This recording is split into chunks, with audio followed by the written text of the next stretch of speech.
in mind, and you're kind of thinking about what's the next step here, and what are the action steps that I take. So I've logged into the Bidpoint back office, and on the top right you see pricing documents there, and I want to just open up that tab, and at this point in time bring out here Kimberly Johnson, who has a lot of experience, been around Avion since the very beginning, I think, because I remember having, some beginning conversations with her a long time ago.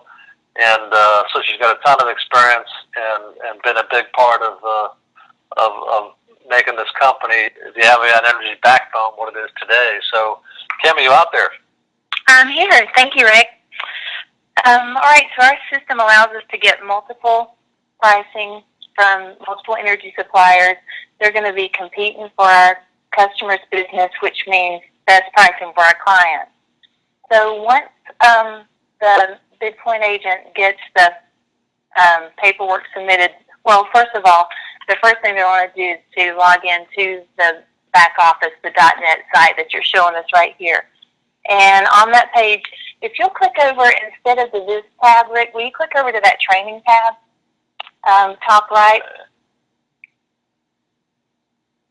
On that Training tab, it's going to be, once you log in, you'll be able to see Training in the top right corner, and then that's going to take you to the Training and Resource Library. Once you're on that page, you're going to see that we've put together videos that are really short and easy to follow, long videos, because we know that your time is valuable and you don't have a lot of just extra time to be watching really long training videos. So we've kept them really short and concise, simple to understand, with explanations about every single document you're going to be using. So you can see where there's an introduction to the pricing documents that just kind of tells you exactly what you're going to need. And then you'll see on this same page there's a letter of authorization description, a letter of representation description, and a billing statement description. So all these videos are going to go line by line on every one of those documents and tell you exactly how to fill them out. So, for example, on the letter of authorization, you'll know which lines you need to fill in, which lines you leave blank for the office to fill in.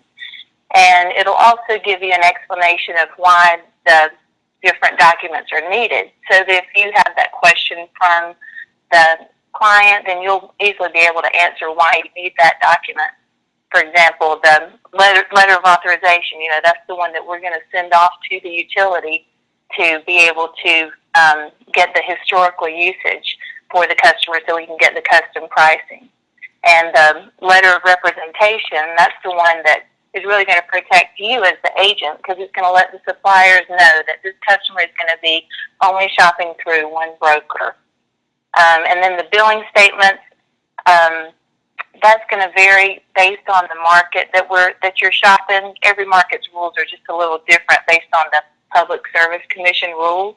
But what we do is we go ahead and recommend that you go ahead and get 3 billing statements, because that's going to keep you from having to go back and make return trips to the customer where, maybe one supplier is using, even though the Public Service Commission is only requiring 1 bill for that area, well, maybe a certain supplier is requiring 3 bills to be able to pass credit. So this just keeps you, when the customer is going to the file cabinet anyway to pull out a bill, then why not go ahead and pull out 3 so you don't have to go back to them next week asking for another one. So that on that same page where you see the videos, just below that are the actual forms. And if you click the Get button there, then it's going to pull up that document that you can download to use specifically for your customer. So Rick's pulling up the LOA, letter of authorization. And again, this is the one that is going to allow the utility to release the information on the customer's usage for custom pricing. So that's the first thing that you're going to want to do, is to take a look in the back office and to look at those documents. We could go through those line by line, but I don't want to waste your time of doing something that you may have already seen in the training video, or that, it spells it out specifically, each one of those lines on those training videos. Let's see. Hey, Kim, if you could, just to kind of highlight something, the between the LOA and the LOR, like the purpose of kind of those two documents and what the differences are, that kind of thing? That's a good question. And some of the information you'll see on the LOA is duplicated on the LOR. So you may get that document and think, why am I having to fill this out twice? Well, the answer is they go different places. The LOA is the letter of authorization that is sent specifically to the utility company. And so if you have a customer using that you're shopping gas and electricity for, then you're going to have a separate LOA for each one if they're in a different utility. They may be in NICOR for gas and ComEd for electricity. And so the LOA is going to go straight to the utility company to get the usage. The LOR is actually going to go to the supplier, and that's a letter of representation. You may also hear that form referred to as a letter of exclusivity, an LOE, but those are the same, one and the same, interchangeable names. And this form is going to instruct the supplier to release the rates through Avion, through Bidpoint. That way, you will not be competing with other brokers for this customer's business. So it puts you in the driver's seat to be able to win the deals. It protects you as the agent. And this is typically, Kim, on obviously bigger deals, this becomes more important, right? That's right. On a small mom and pop kind of deal, one location kind of deal, then you're typically not going to need this document. But if it's a larger industrial size customer, then this is really going to be an important form for you, and you're going to want to include it just to protect yourself. All right. Sounds good. Hey, Rick, this is Joe. Let me ask one quick question to Kim right here, too. I think it'd be pertinent. Kim, you used the terms utility and supplier. In 30 seconds or less, just describe the difference for folks, because it's a clear distinction, but just so everybody listening would know the difference between the utility and the supplier. Sure, that's a great point. So the utility company is the one that owns the pipelines. They're the ones that are delivering the energy to the customer. And that's not going to change. From that, utilities can stay the same. And that's important to note, too, so that customers who, you may run upon a customer who didn't even realize they could choose a supplier, and they're a little skittish about it. You can always comfort them by saying, your gas or your electricity is still going to be running through the same lines no matter which supplier you choose. It's just a matter of which one you're paying for the commodity. So the supplier is going to be, your Direct Energies, your Constellation, your IGS, those type of companies, and your utility is going to be the utility company, the NICORs, the ComEds, the AEPs. That's the difference in those two. And one more thing I'll add, the utility charges are not something that we can get savings for the customer. Those charges are regulated, and we can't shop around for competition for that. It's going to be, from the utility. The part that we can save on money on is on the actual commodity, the supply side of the bill. And Kimmy, that's an important point too, because part of the Bidpoint commission plan is that there's a distinction for qualified deals. Qualified deals qualify for when they're submitted. We're paying that $25 commission for that. So that's the supply part of the bill is what the threshold is for that. So I'm glad that you mentioned that. That's right. As far as the RFP, the request for pricing, Kim, what's important about this for the rep, and then if you could also cover, we've got the request for pricing, we're bundling these documents, we're submitting them. Talk about, right here on the screen you see the RFP and then you see the email. Can you talk about that RFP and what's important about that, and then talk about what's happening when they email everything in, and how does that compare to what we're going to be doing in the future? Yes. So currently the pricing submissions are done by email, and what the agent will include a RFP form, and that's the one that you have on the screen. that information on that form is used for our office staff to be able to upload the customer's information in our portal so that our system can generate the pricing request that goes out to the suppliers.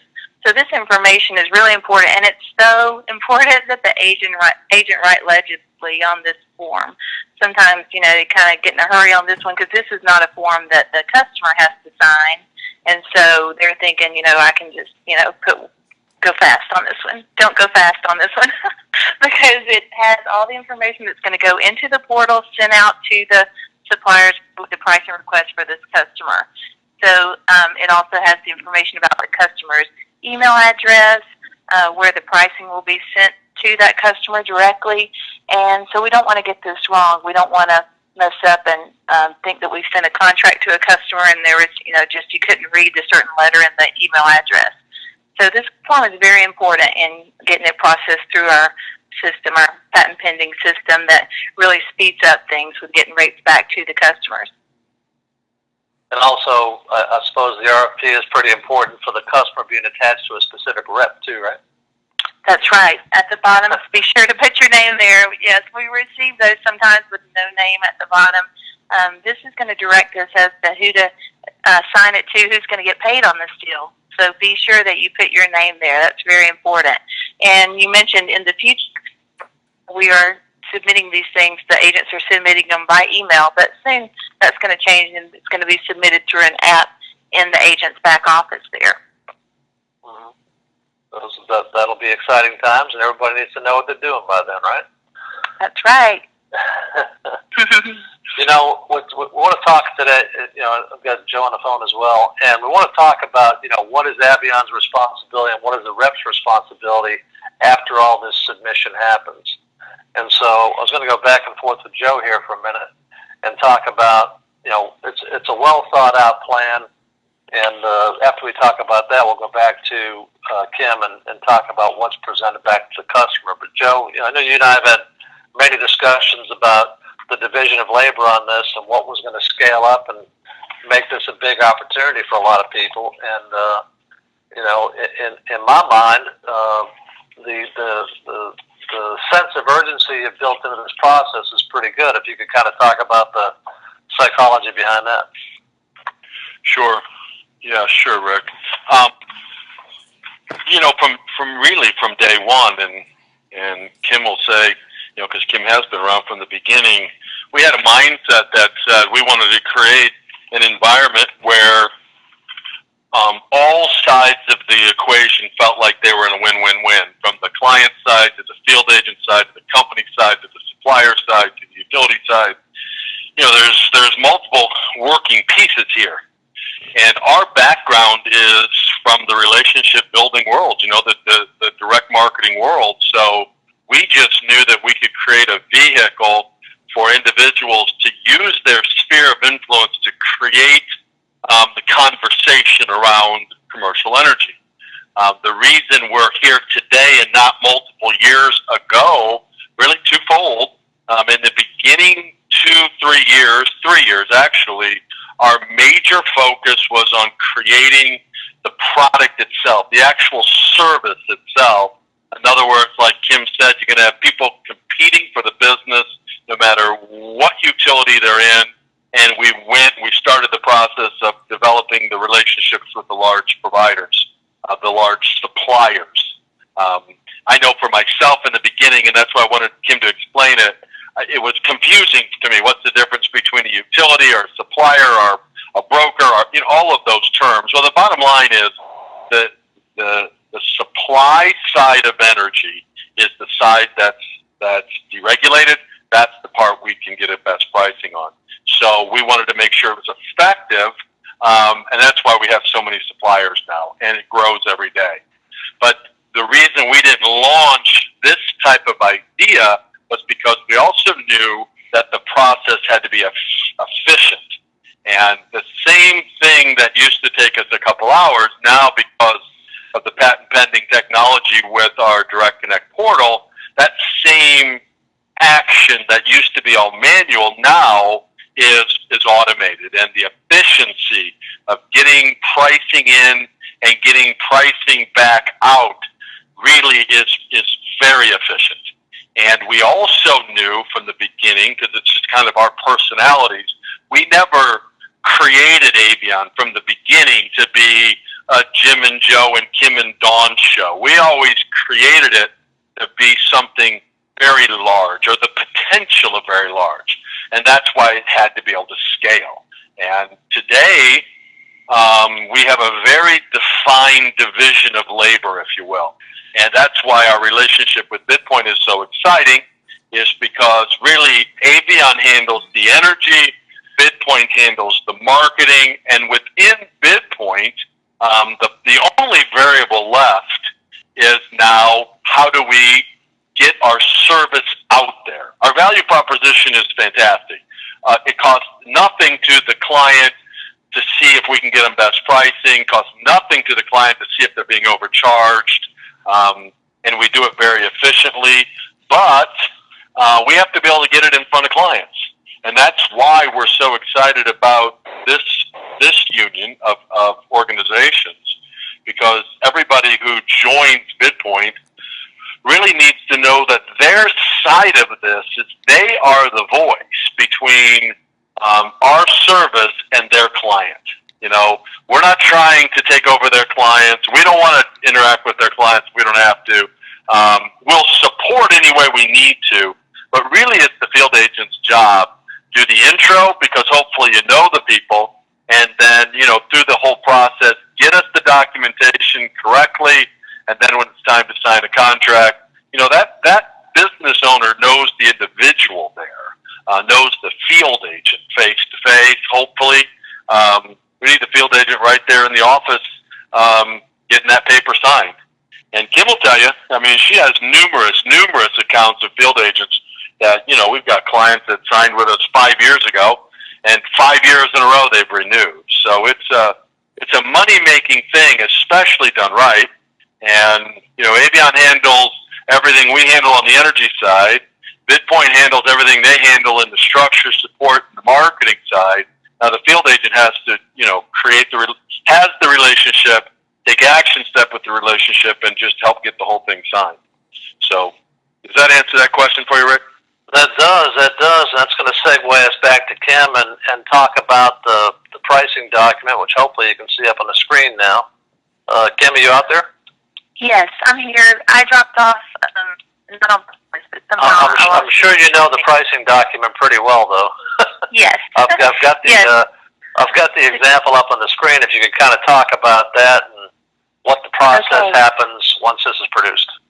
Yes. So once we send out the pricing request to the suppliers, then they're going to send us back their rates and we're going to put them all on one piece of paper, one pricing presentation. And it's going to be very simple for the customer to be able to see who's offering them the best deal right now. And it'll be broken down with the suppliers listed, each supplier listed by name, and then the term that's offered. So, you know, we'll have usually 12, maybe 18, 24, 36-month terms showed, just depending on the time of year that we're pricing it. And we'll have it highlighted as to which supplier is offering the best rate for each term. And, you know, the same supplier may not be offering the best rate for all terms. One supplier may have the lowest 12 months, while another supplier is offering the best 36 months. And it'll just be, as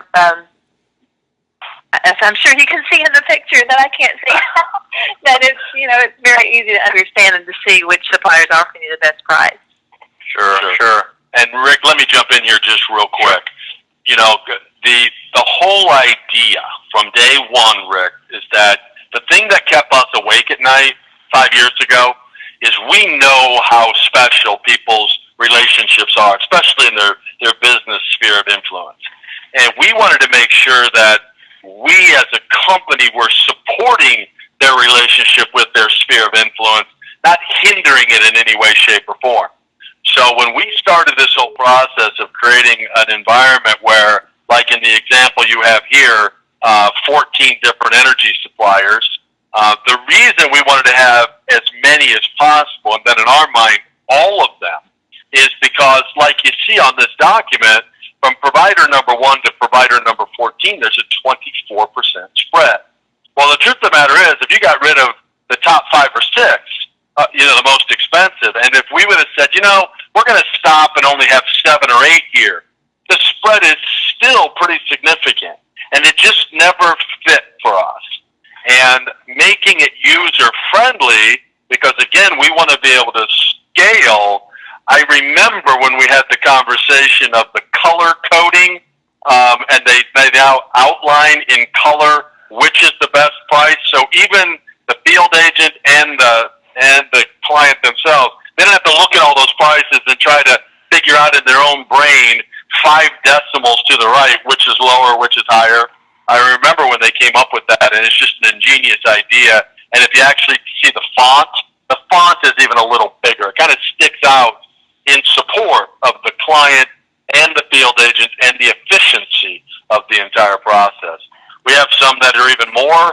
We have some in smaller utilities. There might only be 8 providers in the entire utility, but we'll have all 8 of them on there if they want to bid. You'll also see, like in this particular example, energy provider number 14, it just wasn't the right client for them. So they chose not to bid. And it's a common thing. That's the relationship we have with these folks. Sometimes they want to bid, sometimes they don't. That's us making sure that the provider side, the supplier side of it all, they're satisfied, happy, and wanting to be one of our 75 or 72 providers. Makes a ton of sense. Kim, if we could jump back to you and talk about, okay, the pricing document is generated. Where does it go, and what do you do with it? What's the timeline then?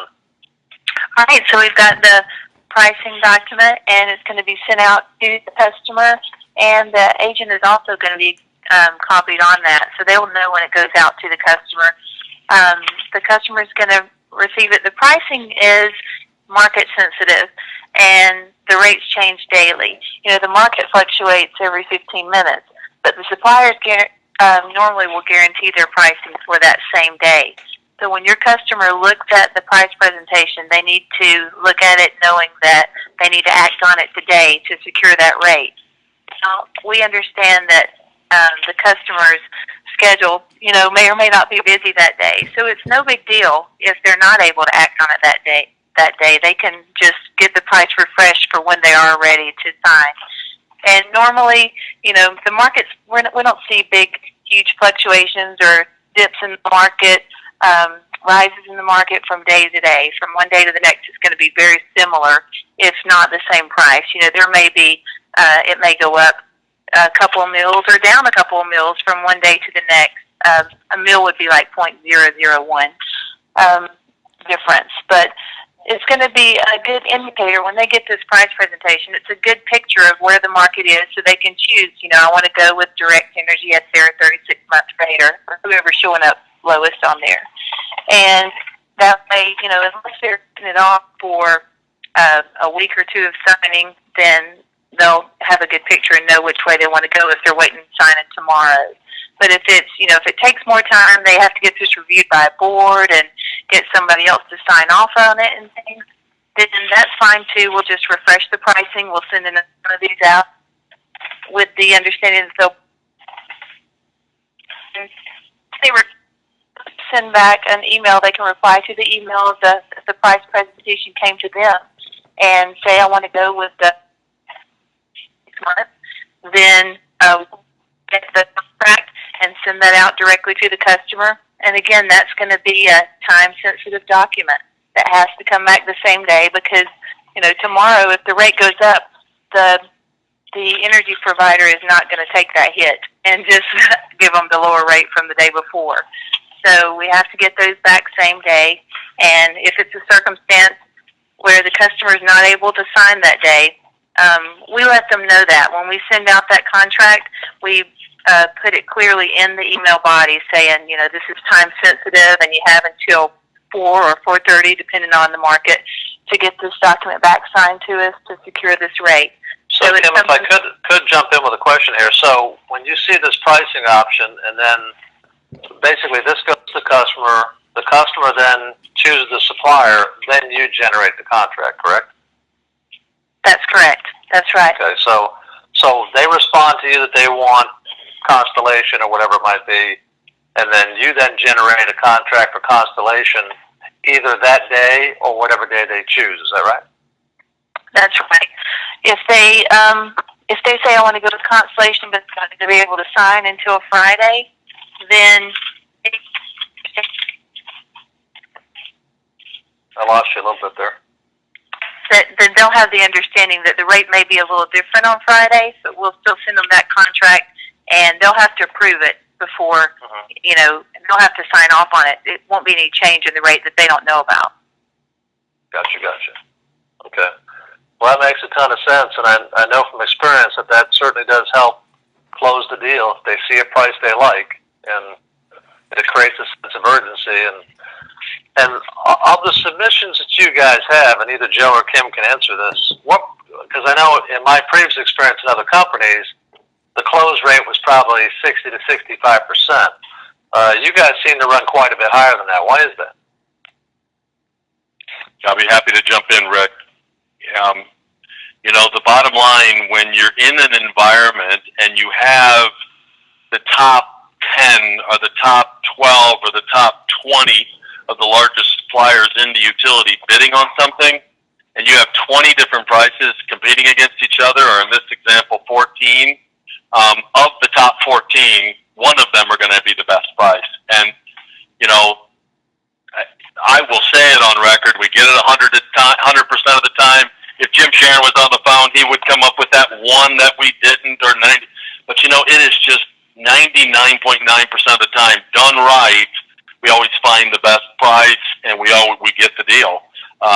One place of clarity I want to make sure everybody understands. On the document Rick is showing here on the Join Me, it's labeled Energy Provider 1, Energy Provider 2, and it goes down. On the actual document, instead of it being Energy Provider number 1, it's the name of the company, the provider themselves, the supplier themselves, and their prices. The reason we can't put in this type of document all those companies' names is because of marketing in our contract. We can't use Liberty Power's name in marketing. But for full disclosure, literally full disclosure to the client and the field agent will see a list of 14 different company names and the prices. And each one of those companies knows how our system works. Kimberly can tell you, she interacts with these people all the time. When they're putting a price in on a larger deal, they know they're competing against each other. They know their name and their price is on this sheet.